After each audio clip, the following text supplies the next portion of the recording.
No, sir, I appreciate your professionalism. I mean, you know, it is what it is. Learn experience.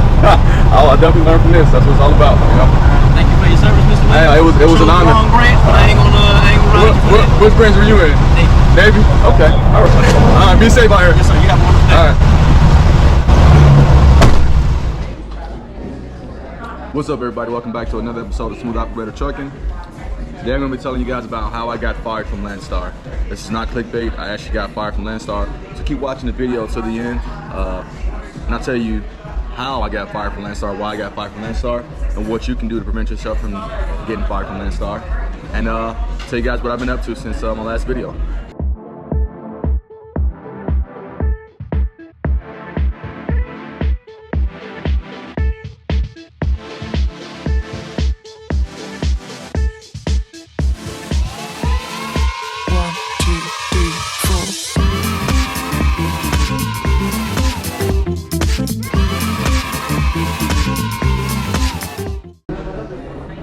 As you guys can see, I'm currently on vacation.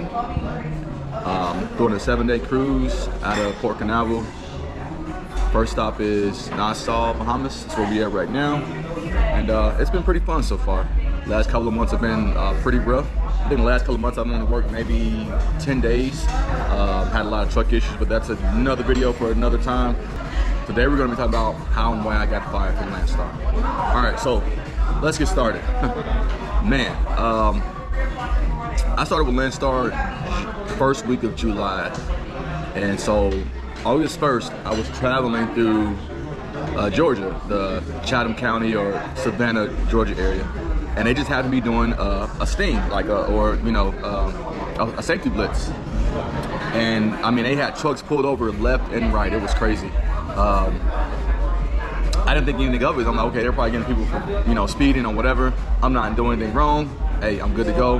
I keep trucking down the road, right? Next thing I know, DOT officer gets behind me and lights me up. See your driver's license, paperwork, log, all that good stuff. Now, one of the things he got me for was misuse of personal conveyance.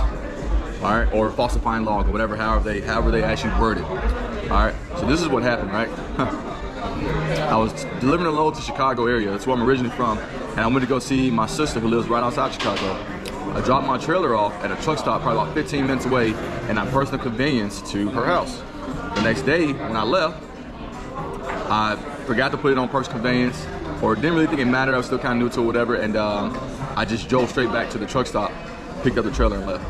And he said, well, if you had a personal conveyance back to the truck stop, and then from there, so, okay, boom, on me, got it, cool. By the way, Landstar ended up suspending my personal conveyance for 3 years for that. Now, of course, that doesn't really matter because, as you can tell, I'm no longer at Landstar. They fired me shortly thereafter because of another violation. So, the 3-year suspension, really didn't matter. All right, so let me put this out there. This is not a video bashing Landstar. I really enjoyed being in Landstar the little time that I was there, and as soon as I can, most likely, I'm going to go back. They said that I can come back in a year. Well, no. The words they used were you can reapply in a year. So we'll see what happens.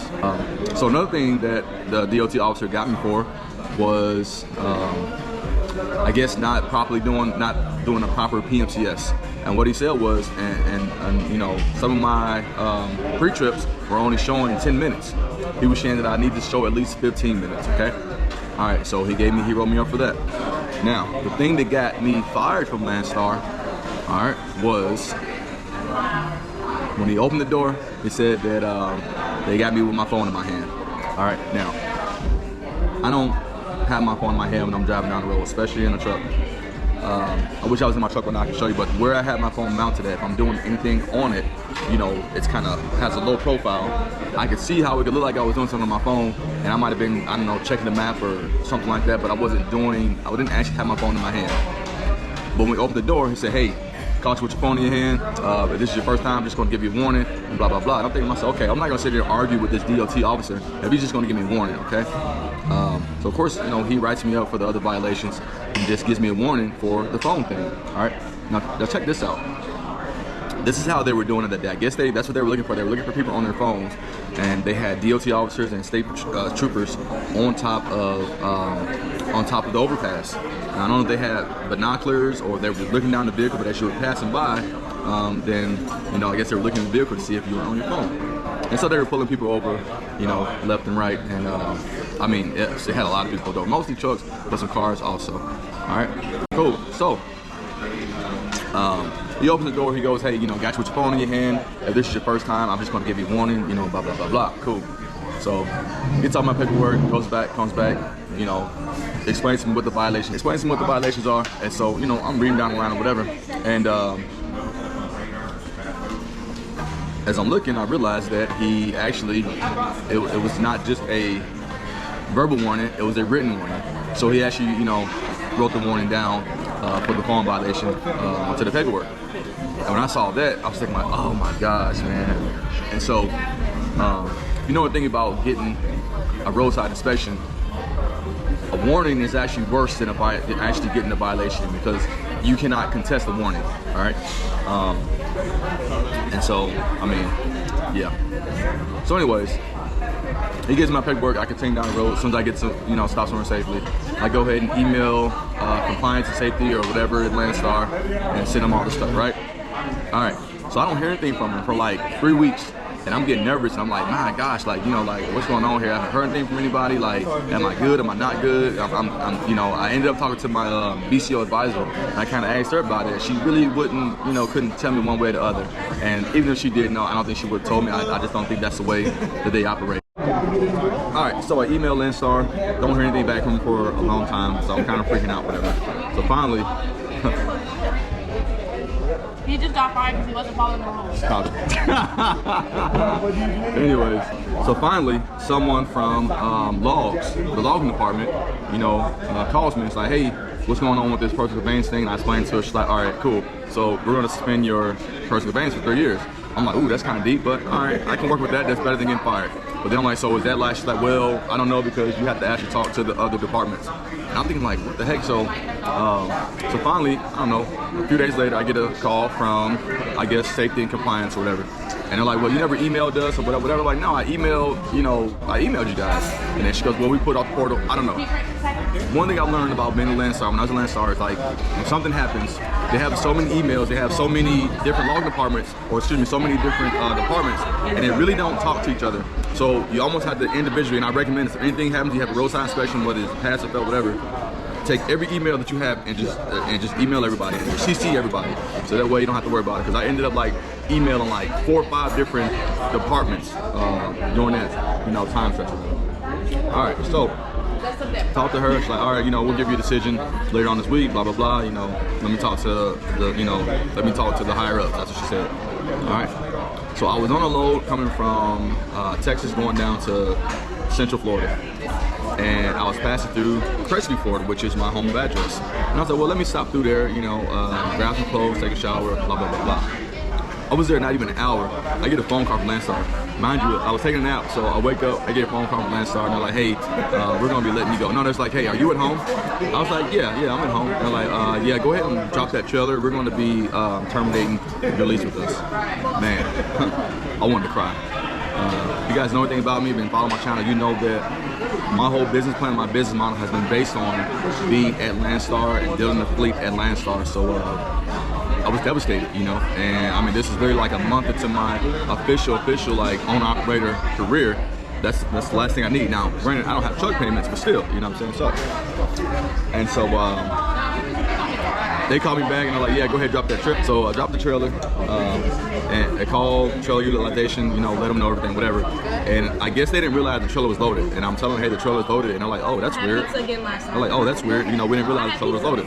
So then I had to call some other department, and then I had to call like, then I had to call like 7 or 8. So anyways, I had like 3 or 4 loads booked ahead of that, and so I had to go ahead and went ahead and called the agents, emailed them, just to cover my rear, to go ahead and have them cancel those loads. And so here's the crazy part: the next day, I get a phone call from safety compliance asking me, did I deliver that load? And I'm like, what do you mean, did I deliver that load? You called me yesterday and canceled my contract. You know, how can I deliver that load?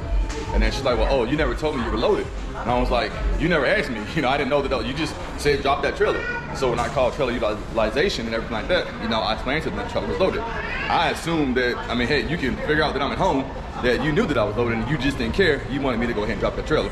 So of course they had to repower that load. I'm praying and hoping that's not an issue later, that she didn't try to say that I was abandoning the load. Like I said, because I do plan on going back to Landstar when my year is up, or at least we're applying back to Landstar when my year is up. So the company I'm at now, it's a 90-10 split. Like, unfortunately, it's power-only loads. Loads are usually paying between $2 and $2.50 a mile, everything that I've been finding.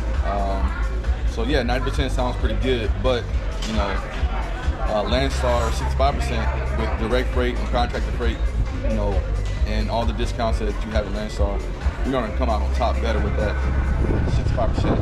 But I'm grateful to have a job because I called like 3, 4, 5 other companies, you know, at the Landstar canceled my lease, and no one would hire me because of the cell phone violation. So if you're ever in a situation where you get pulled over and the DOT officer, I'll give you a warning for a cell phone violation. A lot of times it's better just to take the violation and say, hey, don't give me the warning, just give me the violation, because at least you can contest that, you can fight that, okay? And I'm not sure the DOT officer knew that when he pulled me over. I've heard some people say, yeah, they know that, and that's the reason why they do it like that. I've heard some people say some of them actually think they're doing you a favor and they're not. I do not know. Considering that was Georgia, he probably knew. You know, I mean, everyone knows Georgia DOT and state troopers, they don't play around, all right? So, but anyways, so that's how I got fired from Landstar in a nutshell. Like I said, I hope this video helps you. Apparently, a lot of guys are getting fired from Landstar. I guess used to be the #1 violation was speeding, but now the violation, #1 violation is phone violations, cell phone violations. So you know, just be careful with that. I mean, you're going down the road and you see guys actually with their cell phones in their hands, but if they're doing a safety blitz like that, they're going to find any reason to pull you over. And if they offer to give you a warning, I suggest just taking the actual violation and fighting. And I know it's probably, you know, a case-by-case basis, but I'm willing to bet that 9 times out of 10, Landstar probably cancels the contractor's lease if it's a cell phone violation, especially because the CSA points have been going, you know, up at Landstar and everything. So, you know, they want to keep those points down low because, from my understanding, they're a self-insured company. So, and that's one of the ways they're able to pay such cheap rates on insurance at Landstar because of that. So they want to keep it like that. So, you know, fully understandable. Like I said, I was super devastated when it happened because my whole plan has been based on being at Landstar and building fleets and trucks, you know, at Landstar. But hope you guys enjoyed the video. As you can see, I'm on vacation, so I'm gonna get back to enjoying my vacation. In case you're wondering, this is the Carnival Cruise, the Mardi Gras, one of their latest ships. It's actually really nice. Hit that like, go ahead, think about subscribing, and share the video. Remember, hard times don't last, hard truckers do. Not about how much you make, it's about how much you keep. And last but not least, stay smooth.